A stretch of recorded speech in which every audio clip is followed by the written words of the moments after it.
Hello, everybody. Welcome back to this episode of Geeky Clinicians Podcast.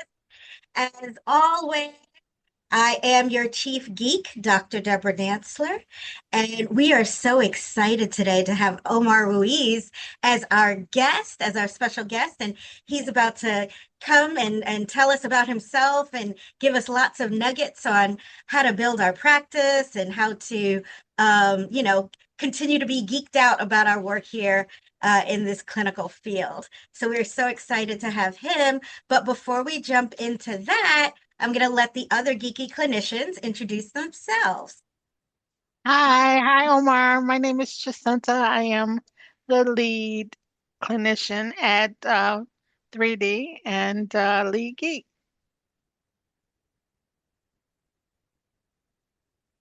Okay, I'll go next. My name is Beth Burmester. I graduated in May from Agnes Scott College with my MA in clinical mental health counseling. I just got my NCC, and I was also an intern at 3D and worked under the supervision of Jacinta, and I'm currently in the postmaster's resident program.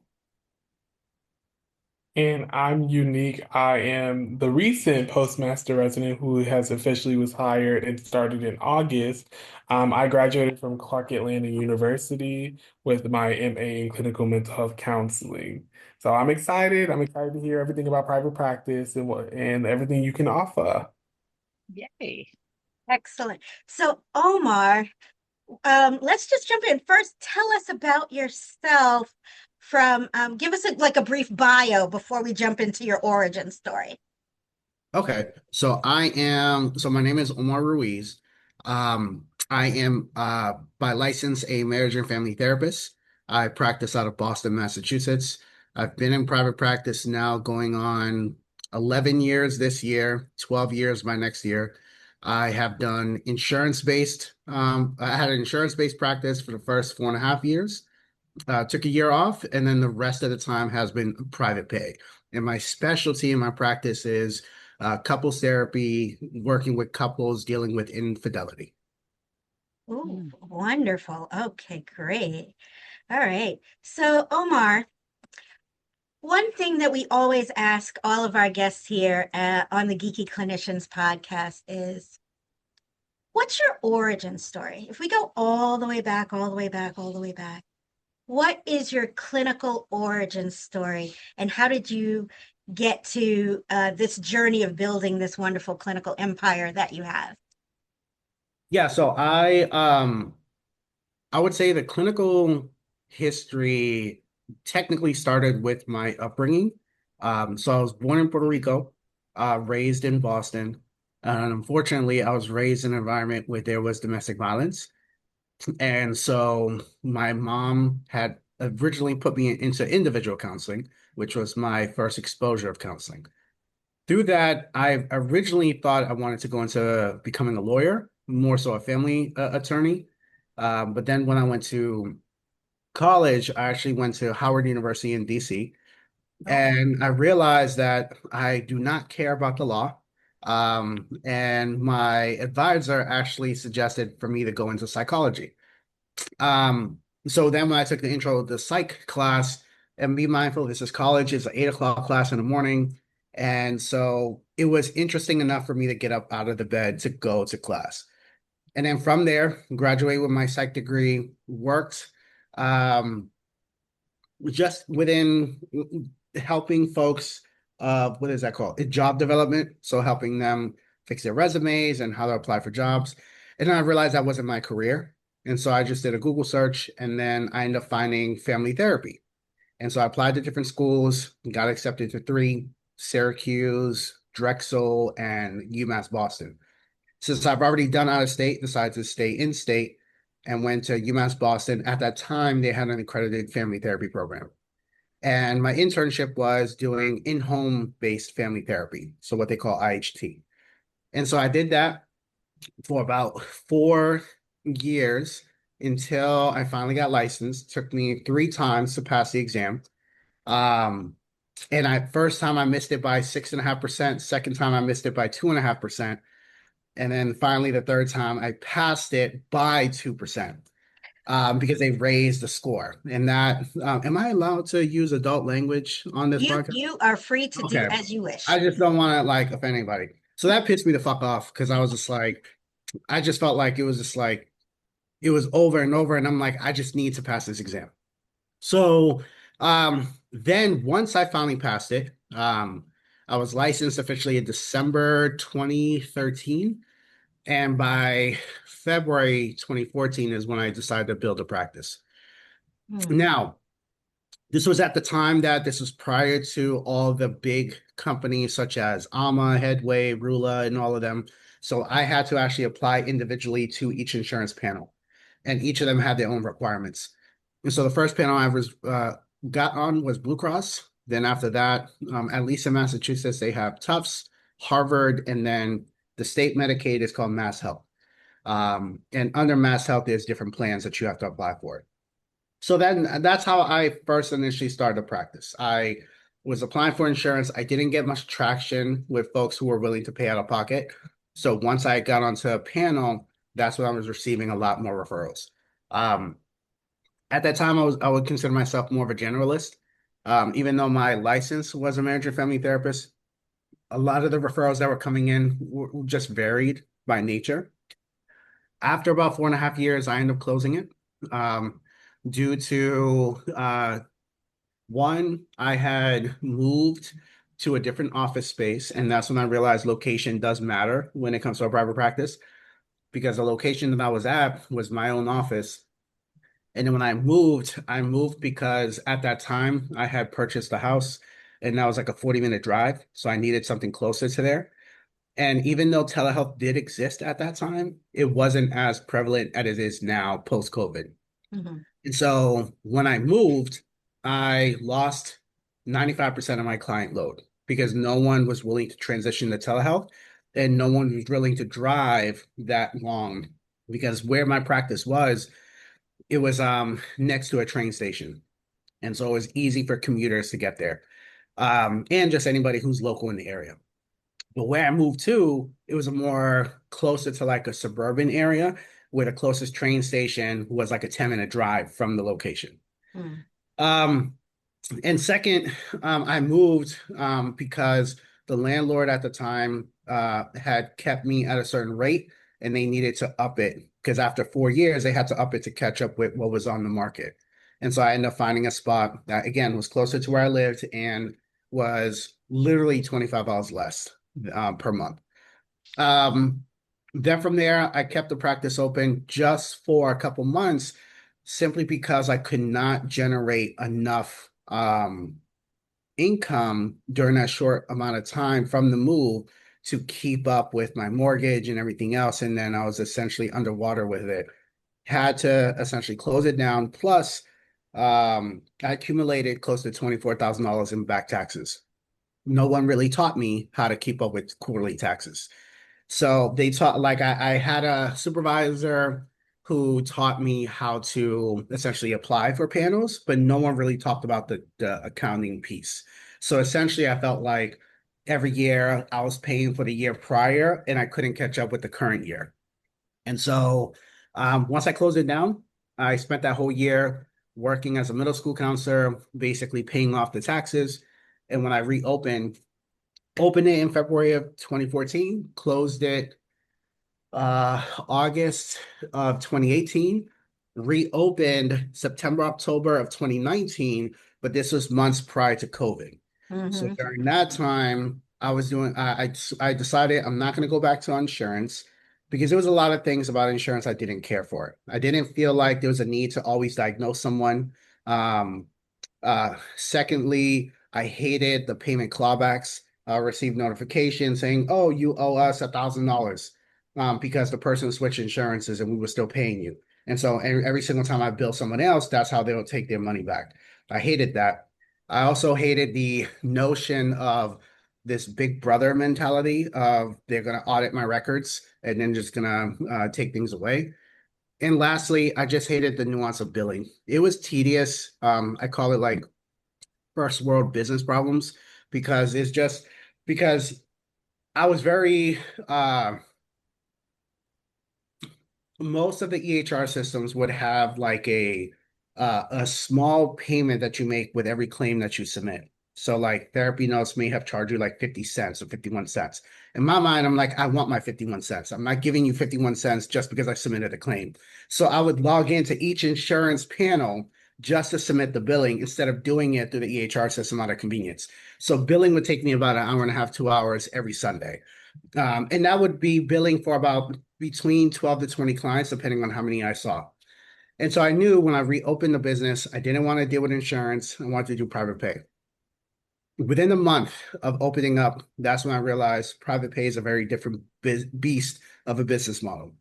And that's when you really, really have to learn about marketing. So I did what a lot of people do, which is traditional, try to contact PCP offices, doctors' offices. I learned about BNI, Business Networking International. They have chapters across the entire nation. Yeah, And we were part of a BNI Decatur here. and from there, when I actually I met with someone from the BNI who introduced me that they were going to open another chapter. They wanted me to be part of the founding of this other chapter. And 2 weeks from there, that's when COVID hit. So everything in terms of traditional marketing, passing out cards, going to meetings, that went out the window. So all I could do is go to Google, search, go to YouTube, search, and then start learning how else can I market myself. And that's when I started to discover what I call YouTube University. So at the time, I was typing up how to get private pay clients or private practice marketing, and everything that was available was certain clinicians who became business coaches. And I understood the model, which is they share a little bit in hopes that you'll join their program. The issue was I had already done private practice for about 4.5 years. So there was nothing new that they were sharing with me that I wanted to invest in their program. And a lot of their programs were like over $1,000. So in my mind, I'm like, I'm not in a place to pay them in order to teach me. So I figured, let me switch my mind and think of this as a small business, a small online business, because I couldn't go in person.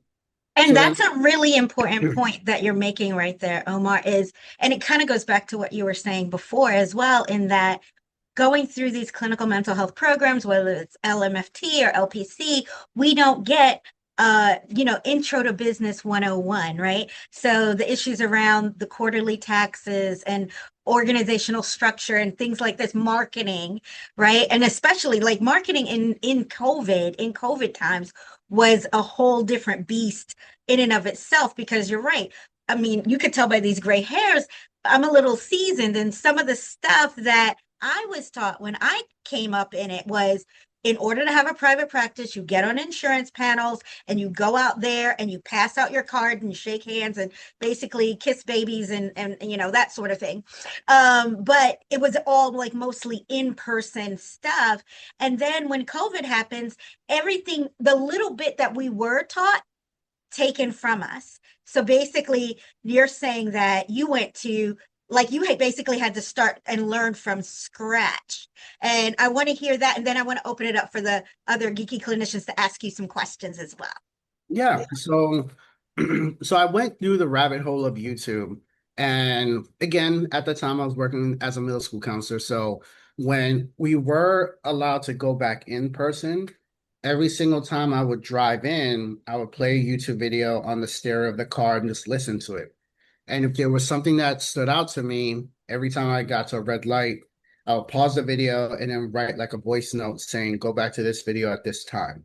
And when I would get to the office at the school, I would jot that down so that I don't forget it in case I deleted the message, and try to review that. And so that's how I learned about SEO, or search engine optimization.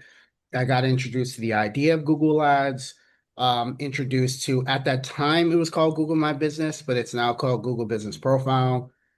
And I was trying to figure Psychology Today out, because when you go from insurance to private pay, you see a drastic change and a dip in terms of referrals.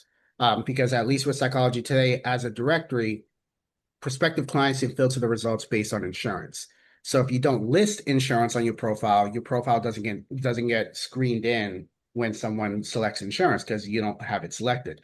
So that means organically you're going to have less people seeing you. So from there, it took me about a year or so to really understand SEO and be mindful. This is like hearing it parts every day and then trying to test it out on myself.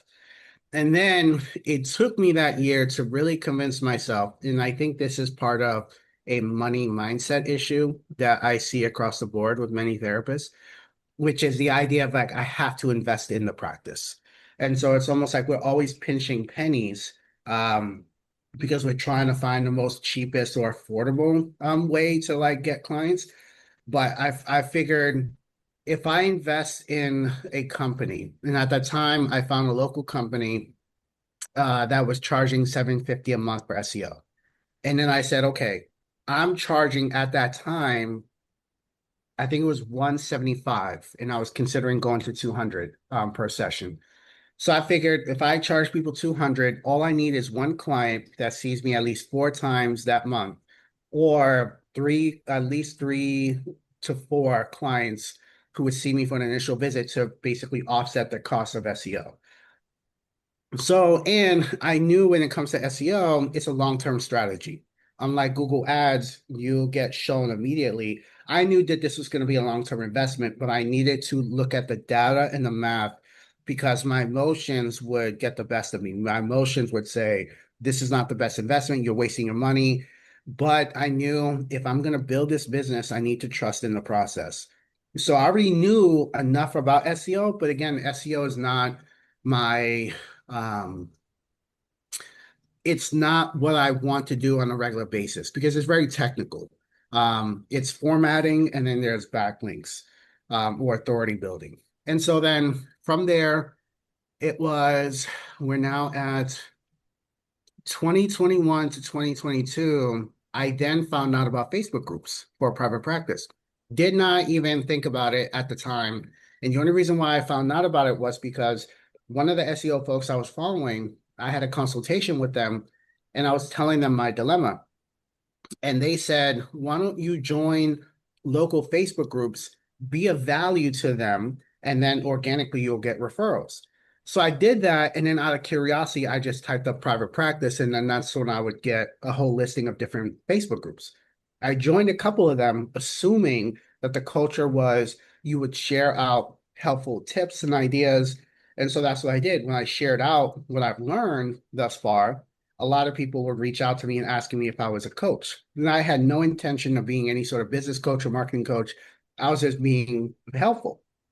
And so I decided to dip my toe in it and see how it was. So I just offered out free sessions to people to see if what I learned was helpful. And what I learned very quickly was it was because not a lot of people get exposed to this information and not a lot of people think like me. So I figured, okay, let me continue doing this. And then that's where we transitioned to where I'm at today. I still have the practice. It's self-sufficient. I don't do much on it at this point in terms of marketing. On average, when it's not a slow season, I get about 6 to 8 consultation calls for the practice. That doesn't necessarily mean that all of them actually fall through because there's still going to be some people asking for insurance. Some people just don't show up for the phone call, but that's just part of the business. But at least I know that everything I have done thus far has gotten me to that place. And then the other business, it's now called private practice marketing. It's not that I do the marketing for people. I position myself as the bridge between grad school and the professionals that actually can do it for you. So I am trying to essentially, you can call it like a marketing school. So I teach you what you have to do. And then once you get enough clientele and you have enough income coming in, then I refer you to people who can actually enhance what you have. Such as if you want to do Google Ads, I'll forward you to a Google Ads manager. If you want to do SEO on a monthly basis and not have someone do it, not you do it, but someone else do it, I have someone I can refer you to. So I just figured it's best to just offer that education so that people don't get robbed or taken advantage of because a lot of people will hire people off of Fiverr or Upwork. And I had just got off a group coaching call an hour ago where it's a group practice owner. They've been in group practice for about a year. And when I was looking at their website, I said, you're working with an SEO person, yes. Have they told you about how many people are actually searching this term? They said no. So we use the SEO keyword research tool to look it up, and it has zero search volume, which basically means zero people per month are searching for this. When I Googled the term, yes, they were showing up on the top of Google, but it doesn't mean anything if no one is actually searching that phrase. So then I had told them what I need you to do if you're going to keep this person on board is ask them what is the keyword phrase that you're trying to be found on Google, and what is the search volume? Because if the search volume is zero, that means no one is searching for that. So you might want to be found for that. They can prove to you that you're on the top of Google, but that doesn't mean anything to your bottom line as a business because no one is Absolutely. searching for Absolutely. that. And a perfect example of that is the difference between antagonistic relational stress and narcissistic abuse. Nobody is searching for antagonistic relational stress. Everybody will be searching for narcissistic abuse. So I might prefer this new clinical framing of the language, but we can't use our language. We have to use our client's language when we're doing things like keywords and SEO and trying to do that. So if we want to be found, we have to basically translate. And I love that. That was so clear. Does anybody else have questions for Omar? I do. So one question I have is, again, as somebody who, was going through practicum internship, um, how would someone start even the process of getting into private practice, in general, like when it comes to like marketing and whatnot? Because I know a lot of not me, but a lot of the people in my program, they had this very large interest for private practice and how to put themselves in the field, but none of them were able to get in any private practice as their internships or practicums. So now they're in community, but they know 2 years down the line, they want to get to a point where they can do private practice. What do you think is one of the best ways they can start that, or dip their toe into it and keep moving forward? Yeah, so a couple of things. Um, One is I would advise join different Facebook groups. There's a wide variety of them. Like some of the ones I'm thinking about is New Therapists in Private Practice. Second is Clinicians of Color. Um, Third, I think it's Therapists in Private Practice, which is called TIP. However, there's a lot of controversy with that group. Depending on like people's political viewpoint, I got actually banned from the group. I literally was there for like 2 days and then I got taken out. But that's on me because I was trying to promote like my business coaching support, and that went against their rules. So that's an advice I'll give to you guys, which is make sure that you read their group rules because some people are very sticklers for that. If you really want to go into learning private pay, you can try Private Pay Practitioners. That's also another Facebook group. None of these groups I run, these are just groups that other people run. Um, so that's the first step. So then that way you can actually meet other clinicians, and you can even post a question. Hey, I'm new. Is there anybody that can give like advice about how to start a practice in this state? Because be mindful, depending on your state, will depend on what is required when you have to build a business. Some states, like in Massachusetts, I don't necessarily require a business license to operate my practice because my professional license acts as one. Um, and then when you think about folks in California, they can't create or sign up for an LLC, which is a limited liability company, which is basically like an entity that protects you from the business. They can only apply for like an S corp, and an S corp is like a tax classification. So it depends on the state, but in general, If you're interested in the practice, go to the Facebook groups. Second, you can Google start private practice checklist and filter the results based on like PDF, like private practice checklist PDF. A lot of the bigger business coaches that are out there, they've already generated these checklists. So you might just have to submit your email. But a lot of it is very practical stuff like, are you interested in doing in person or online? Most folks nowadays want to start transitioning online because it's cheaper since you don't have to pay for an office furnishing and utilities. So it's much cheaper for that. So and then some people do what is called like walk and talk therapy, where depending on where you are, you might see clients in person and then you just like literally walk them like within the park setting or wherever. I tend to see that more like in rural America, like in Utah or something like that. Or at least when the weather is nicer. Like I don't see that as much in Massachusetts because we're about to get cold and I don't think nobody wants to go outside in the snow. There are some people that do, but that's not me. Um, you could do hybrid, which is what I do.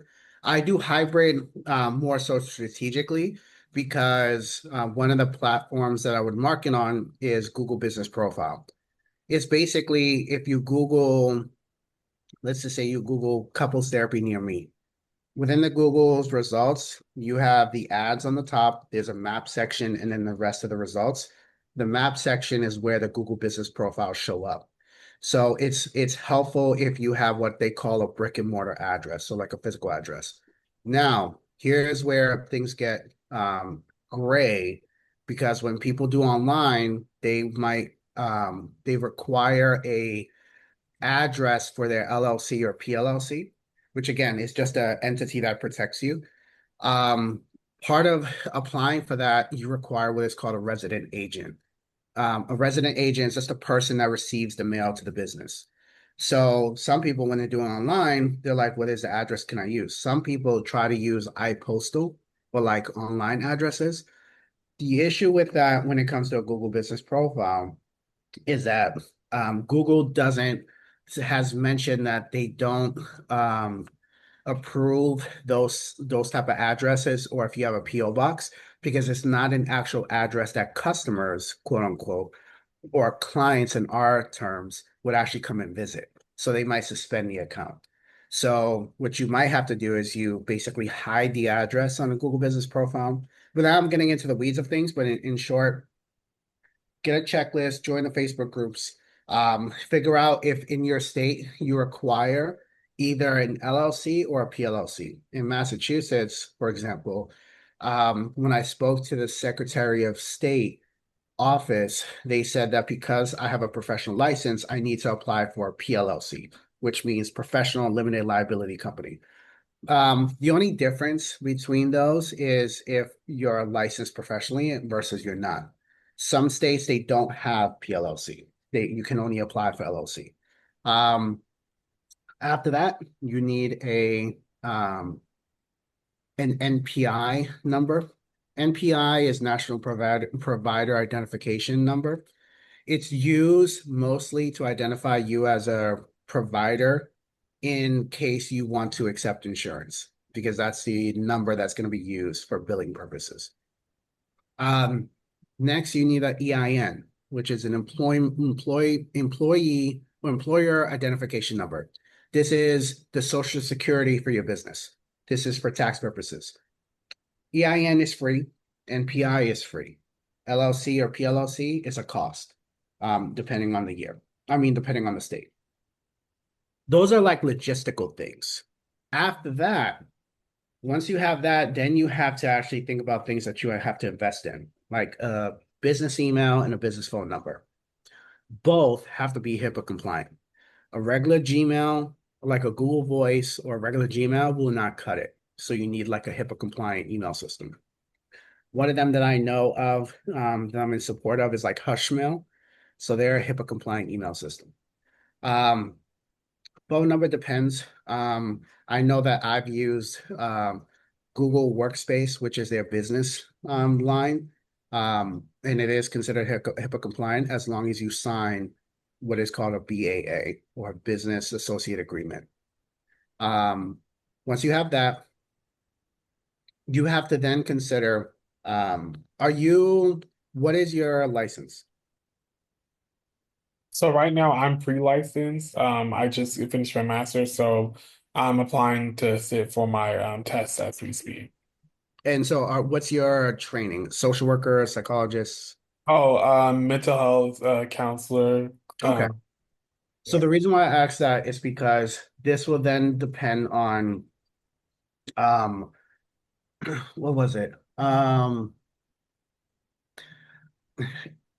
One, you have to consider what would be, who are you trying to serve? The issue with working in community settings is that you get assigned to whoever is needed in that agency, company, hospital, or wherever. So when you're in private practice, you have the freedom to pick and choose who you feel comfortable you want to work with, which is called niching or identifying your ideal client. And that becomes difficult for people because people have been so accustomed to just getting assigned to anybody that they feel that they don't want to isolate anybody that could utilize your services. But that is a feeling that should not influence um, how you want to run the practice of the business. You have to also understand that you're just one person in the entire state, that there's multiple avenues that people could allocate services. So that's why I say I don't want your those mental blocks to get in the way of you deciding who I want to work with. So let's just say, for example, um, you might like someone might say, I just want to work with professional women who are struggling to maintain like just their overall health and wellness. And that's fine. So it isolates away men. So the men is not their ideal client. It isolates couples because they just want to work with women. And that's perfectly fine as long as your messaging aligns with that. So once you identify who you want to work with, and to identify that is relatively simple. It's like four things. One, you pick which service you want to provide: individual, couples, family, or group counseling. If you really want to niche down, you only pick one because every one of us can offer all services. But if you really want to like tune in, like fine tune who you want to work with, you pick one service. Two, you pick an age population: kids, teenagers, young adults, college students, couples, families, elderly, and so forth. So you pick a population, again, pick one if you really, really want to, like this is specific for those who want to do private pay. You really want to niche down and pick a population. Three, you want to identify if it's in person, online, or both, because that will also influence what strategy you use when it comes to marketing your service. So if you're online, you're not bound by proximity, meaning you're not bound to this address. If you're online and you're licensed in this, let's just say you're licensed in Connecticut, you can see everybody in Connecticut. But a lot of people are so focused on where they live or where they think their ideal clients are, but technically you can market to any city within the state. Um, and that's the reason why I was asking about your license, because, and I just remembered, there's the Psych Compact and the Counseling Compact, which broadens people's ability to service people across the nation. The issue with that is once you allow that opening to happen, then the floodgates of competition open up. Because I'm in Massachusetts, and if someone else is licensed in Florida and they are part of the Psych Compact, and let's just say the Psych Compact opens up in Massachusetts, now they're trying to compete against clients that I'm trying to compete against. And so then that becomes a saturation. So that's when it becomes very challenging. And that's when people really have to focus on their marketing. Let's see. Ideal client, EIN, NPI, LLC, address, business phone number, business email. I'm trying to think, am I missing? Deborah, am I missing anything? I feel like I'm missing some things. I can't think of anything that you're missing. I think those are definitely the foundational elements. Mhm. There's so many nuanced things there. that like once you think about like make a decision, whether it's virtual or in person, then those kind of snowball into other things. Like if it's virtual, then how are you going to do it virtual? HIPAA compliant technology. Are you going to do it like a independent doxy that doesn't record? Are you going to do like the Zoom with the BAA? Or if it's in person, then how much overhead do you need? Like what kinds of do you need general increase your general liability for slip and Oh, fall, things yeah, the like that. liability, yeah. So, So so all liability of insurance, those yeah. things, there's so many nuances with each decision that you have to make. Yeah, so the other, she just reminded me, the other is liability insurance. Like most students will get like student liability insurance, and then once you start your practice, you want to have that. The liability insurance, it depends on which company you go with. I go with CPH Associates. Now, if people were to ask, is that a good company? The only way I'll know if it's a good company if I were to ever get sued or if I actually have to use them, and then I can tell you how their services are like. So in my mind, it's a just in case if something happens. But you want to make sure that you have that. You don't want to start seeing clients without having liability insurance. Like that's a must. Like you can start seeing clients without a business phone number or email, like if you just get a random referral. But once you start servicing them, you want to make sure that you're covered through insurance. That liability, I'm sorry, the liability coverage. So it's called malpractice liability insurance. Um, and from there, now we get into the weeds of like marketing. How do you attract the clients? Normally, and this has been through ages, people always go to Psychology Today as their first platform. But that's simply because they have a great offer, which is 6 months free of their platform.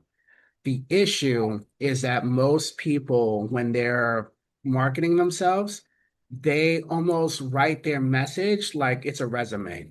And it makes sense if you're trying to apply for another job because people have this notion that, well, what makes me separate or different from the next person? So they might emphasize, I'm certified in EMDR or I'm certified in CBT, but your everyday client, unless they have been exposed to that sort of theoretical treatment and approach, they don't know what any of that means. It's just acronyms for them. So instead of speaking like a clinician, you actually speak like an individual. So I tell people, you're trained to be client-centered. Your marketing has to be client-centered. It should not be about you. Clients don't care about your pets, your dog, your girlfriend, nothing. And I see people write about that. And they it's like, oh, I like taking hikes. Who cares? I have anxiety. Can you treat anxiety? So that's what people want to know. So when you read people's pages and all you see is them talking about themselves, that's completely off kilter from what you're supposed to do when it comes to marketing. Marketing needs to be, let's just say, if we look at Psychology Today as an example, it's 3 paragraphs. That's all you have. The first paragraph, the goal of that is to connect with the client, to let them know that you know their pain points. The second paragraph is where you offer value, which is you explain to them how you help them. And the last paragraph is what is called a call to action, which is you basically tell them what they need to do next. So an example would be the first paragraph could say, are you overwhelmed because you found out that your partner cheated on you? That's everyday language. That's not saying you're going to need help with EMDR and CBT. That's just like, that's a real world situation. And then within the same paragraph, you can say, together, we will help you build that trust back so that you can feel that you can be in this relationship again. The second paragraph, the how you help is not about your degree, your license, or certificates. It's literally how can we get you from this big pain point to where you want to be. And so that could be, I specialize in couples who are struggling with infidelity. I help these couples by repairing trust, resolving communication issues, and rebuilding intimacy. That is the how you help. So I don't mention anything about narrative therapy, which is my worldview. I don't mention where I went to school because if they really wanted to know that, they can just visit my LinkedIn profile. And then the last paragraph is, if and when you're ready to get help, please submit your requesting on Psychology Today. Here's how much my services cost, and these are the days and times that I see patients. And then that's it. But people don't approach it that way. Again, they approach it as though they're applying for a job. Um, the website is different. Website, I look at Psychology Today is like a directory. There's multiple directories that are out there. Psychology Today, Good Therapy, Therapy Den, Therapy for Black Girls, Latinx Therapy. Directories act as a directory. It doesn't act like a website. And what I mean by that is a directory, clients can filter based on their preference. They can filter based on gender, insurance, issues. Your website is the main bread and butter of your business, meaning your practice. That should contain everything about you, the services, and anything that clients need to know about you. What I notice with websites is that people focus, one, they focus on the aesthetics of the website. That's just part of it. Your website can look good, but if I can't find it on Google, it's just a beautified online brochure. It doesn't do anything for you. So this is where SEO comes in. And SEO is just like formatting. Think of SEO, part of SEO, as like when you're in grad school and you had to format your documents from APA, SEO is formatting your website for Google. That's how you have to look at it. And so from there, you want to make sure that your main pages on the website that you want to get found is your homepage and your service pages. Blogs are more so to help gain organic traffic, meaning people visiting your website. But the issue with blogs is that blogs are not targeted locally. Blogs are just basically topics that you write about to showcase your expertise, and anybody can read that article.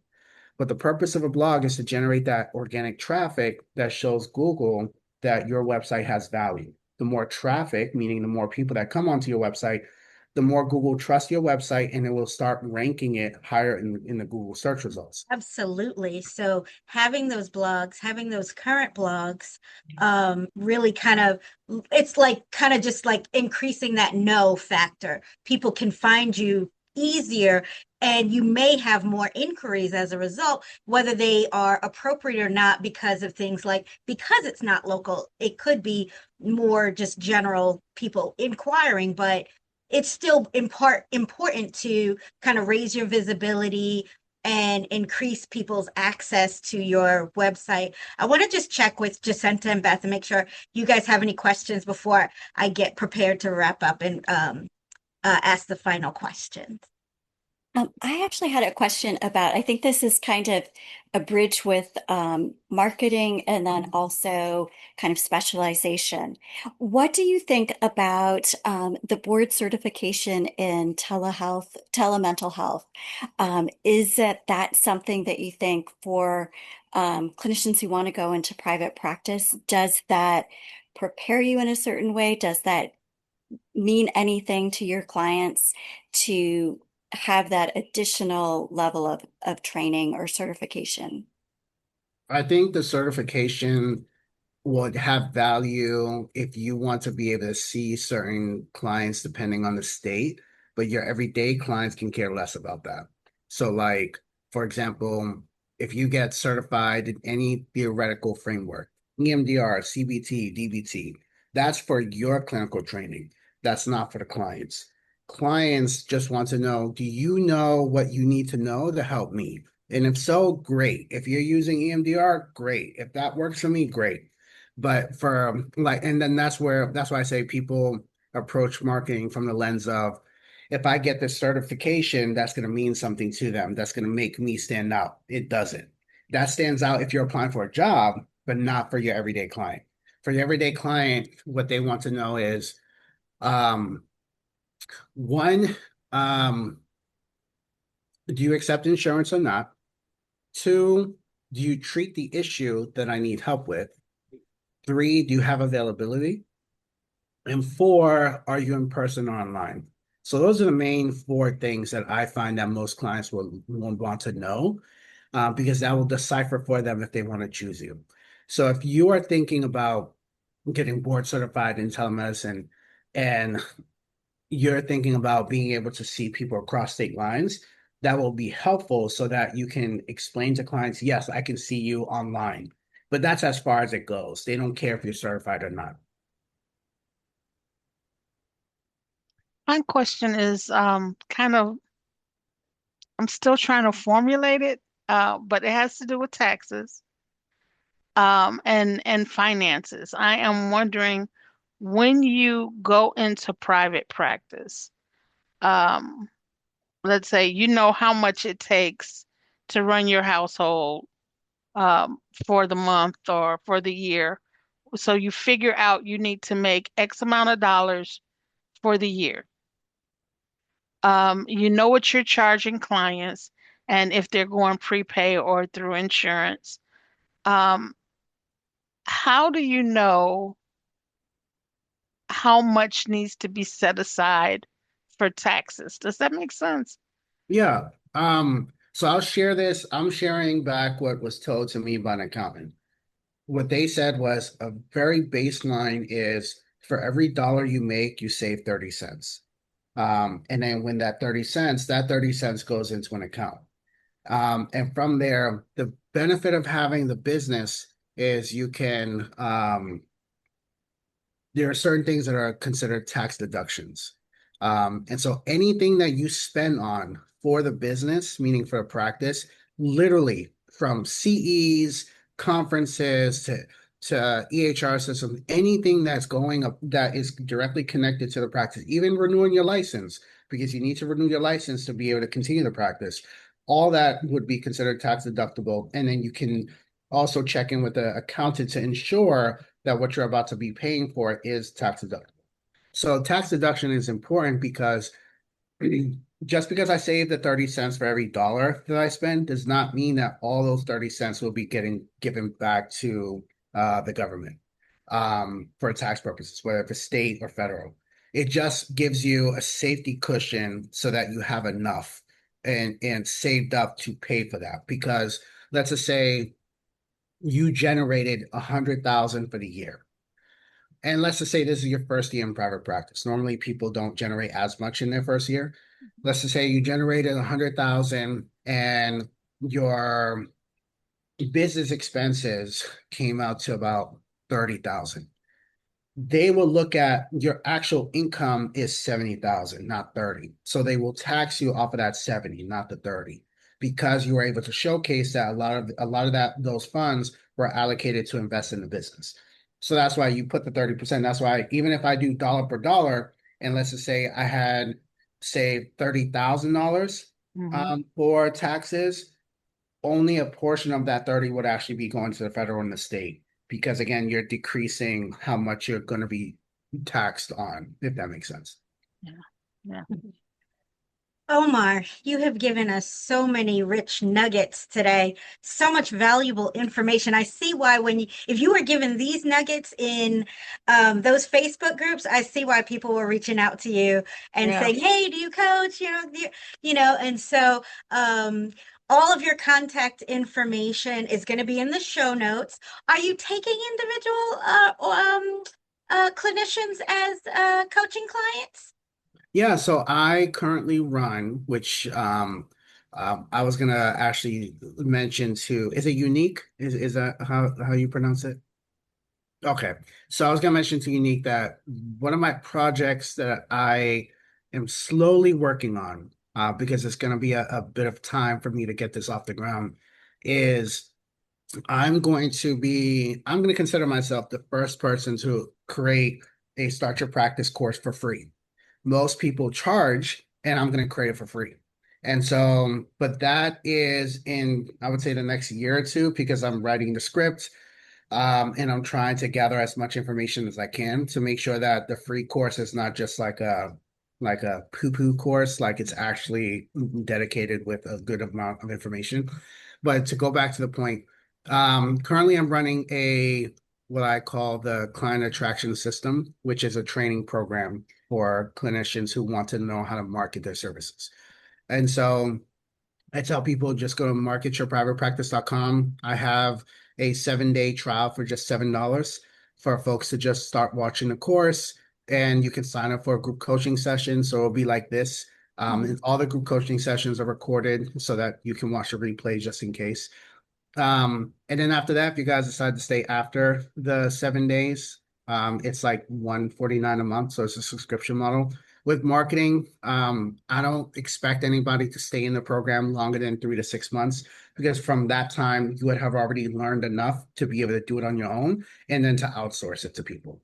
But if folks don't actually put in the effort and the work, so of course they're going to cancel and then they'll be like, oh, I don't know if it works. But then when I look at their marketing materials, I can say, well, you didn't do this. And this is where people realize, like, oh, it actually takes effort to actually market your service. So that's how people can find me. And Yeah. then once they become a member, they can do a one-on-one session with me and I'll look at all their materials. But they have to have something in order for me to work with them. Like if they haven't started Yeah. their practice, then this wouldn't be a good program for them to join. Okay, so they already have to kind of have some stuff established so you can look at it and stuff. Wonderful. So, Omar, the one question we ask all of our guests here at the Geeky Clinicians podcast is, what is your best hope?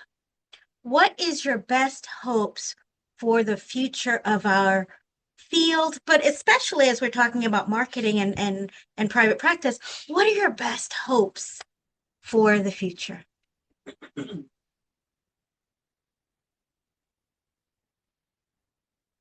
I would say, let's see, AI is becoming a big thing now.